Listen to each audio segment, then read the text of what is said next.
Have you ever experienced a silence so loud it shatters everything you thought you knew? A silence that screams louder than any argument ever could? That's the story I want to share with you today. It's the story of how my perfectly curated life, my marriage to a man I once adored, crumbled not with a bang, but with the deafening quiet that followed one single, terrible mistake. My husband Alex and I had what everyone called the perfect marriage. We were high school sweethearts who built a life together from scratch. He was the steady, quiet force, the oak tree in our shared garden, while I was the whirlwind of social events, ambition, and, I admit, a constant need for validation. We had a beautiful home, two wonderful kids, and a rhythm to our life that was comfortable, predictable.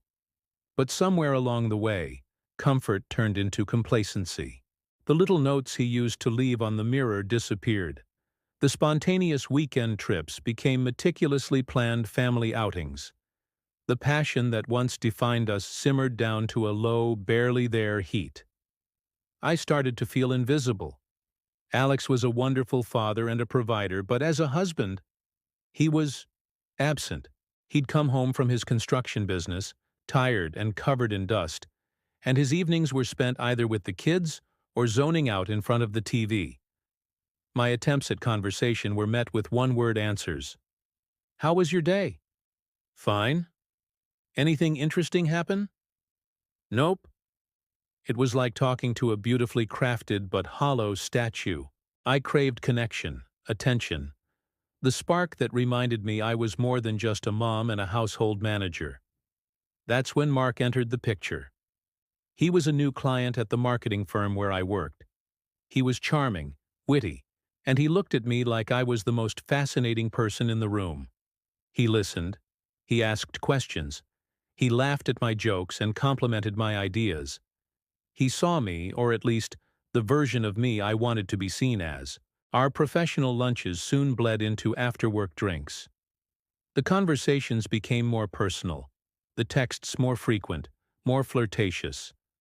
It was a dangerous game, but I felt alive for the first time in years. I told myself it was harmless, just an ego boost. I deserved a little fun, right? The lines blurred so gradually I didn't even see them until I had crossed them completely. One late night after a client dinner that was anything but, I came home to find Alex still awake, sitting in our favorite armchair in the dark living room. The TV was off. He wasn't on his phone. He was just sitting there. A knot of dread tightened in my stomach. "Hey," I said, trying to sound casual. "Couldn't sleep?" He didn't answer. He just looked at me, his face an unreadable mask in the dim light from the street lamp outside. That was the night of the mistake. The night I betrayed everything Alex and I had built. The guilt was immediate and suffocating. The next day, I ended things with Mark definitively. I drafted 100 different confession speeches in my head, but the words always caught in my throat. I convinced myself I could fix it. I could be a better wife, reignite the spark, and bury my mistake so deep it would never surface. I started planning date nights, buying new lingerie, suggesting weekend getaways. Alex went along with it, but his eyes remained distant. The warmth was gone. It was like he was there in body, but his spirit had checked out. I was trying to rebuild a bridge to a man who had already retreated to the other side of the canyon. The breaking point came about a month later. I had left my phone on the kitchen counter while I put the kids to bed. When I came back downstairs, Alex was standing there holding it. My heart stopped. He wasn't scrolling, wasn't yelling. He was just holding it, his thumb resting on the screen. He looked up at me, and for the first time in weeks, I saw something other than emptiness in his eyes. It was a profound, bottomless sadness. He didn't have to say a word. I knew. He knew. The old texts from Mark, the ones I thought I had deleted but must have been stored in the cloud, had betrayed me. He placed the phone gently on the counter, the sound echoing in the silence. He didn't accuse me. He didn't ask questions. He simply turned, walked upstairs to the guest room, and closed the door. And that's when the silence truly began. It wasn't the absence of noise. It was an active, oppressive presence. It filled every corner of our home.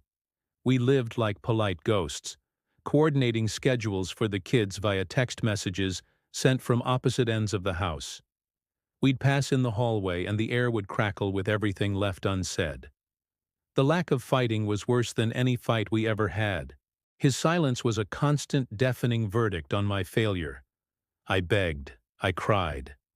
I left long, rambling voicemails and wrote desperate letters that I slid under the guest room door. I told him how sorry I was, how stupid I'd been, how I'd do anything to fix it. My pleas were met with nothing. His silence wasn't a punishment. I realized later it was a symptom of his complete and utter devastation.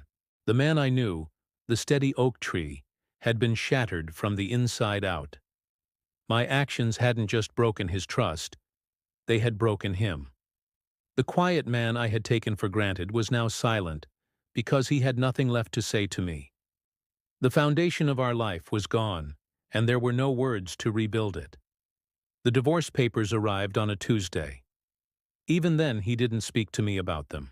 They just appeared, delivered by a stranger, another transaction in the slow, silent dismantling of our life. Signing them was the hardest thing I've ever done. Each stroke of the pen felt like an admission that his silence had won. It wasn't a victory for him, though. We both lost. I lost the man I loved because I was too foolish to appreciate him, and he lost the wife he trusted. Looking back, I understand now. I craved noise, attention, drama, but the loudest, most impactful moment of my life was the complete and total absence of it. It was the silence of my husband reading my texts, the silence of him walking away without a word, the silence that filled our home, a constant echoing reminder of my regret. That silence became the loudest thing I have ever heard, and its echo is something I will have to live with for the rest of my life. It taught me a brutal lesson. Sometimes the words you don't hear are the ones that break you the most. Thank you so much for listening to my story. It's a heavy one, I know, but I hope there's a lesson in it for all of us about cherishing what we have before it has gone. If this resonated with you, please consider liking the video and subscribing to the channel for more stories about life, love, and the lessons we learn along the way. Stay safe and appreciate the ones you love.